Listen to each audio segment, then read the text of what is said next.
Friends, sisters, brothers, today in our country we shame people for being the victim of rape. Rape happens to everyone. Women are just more likely to be raped. One of 5 women are. But it's more than just women who are. The highest rape occurs in third world countries. While in the US, 1 in 5 women are assaulted, in other countries it's a higher percentage. While this act causes so much more damage than just physical, it causes mental also. I don't know why it's so hard to ask for help, but it isn't just women that aren't talking about it.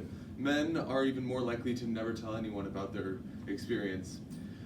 We don't know why, but it may be because of the shame and guilt that goes around the reputation of being raped or the thought of being damaged.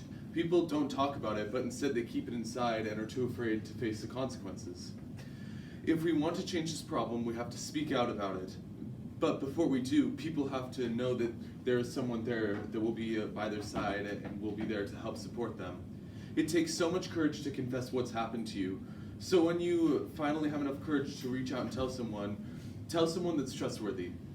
When we finally come out and we're able to come to emotional grip with our feelings, we should be able to speak out about it and make sure that we bring light to this terrible thing that occurs. Make it visible, show your strength, because it takes so much courage. If we, as a society, talk about it, then people will see the problems and challenges that it brings.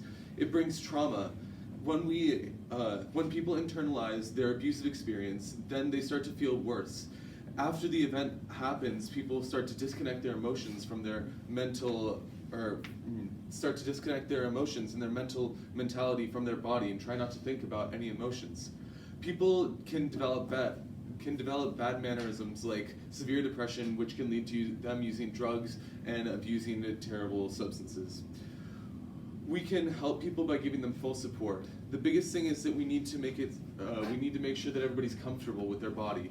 Rape victims can do a bunch of different things to help themselves, but the biggest thing is make sure that they're comfortable. To make sure they're comfortable with their bodies. Being able to have contact with another person is a very big thing, but it takes a long time before people can come to grips with it. That's why massages can be so powerful for people and relaxing. It's because people are confident and are able to be okay with another person having human contact with you. But the biggest thing is that rape victims need to stay connected. They have to stay connected so that they can be open and trustworthy, which is something that I feel like we all need to work on. Yes, even I, Gloria Steinem, a famous women's activist, I need to be more open and reconnect with people that I have dropped ties with. So what we can do is bring all these problems to light and make sure that everybody knows not to be afraid about speaking up. It's something that we all shouldn't be ashamed of and instead just bring to light so that it becomes less of a problem in our world today.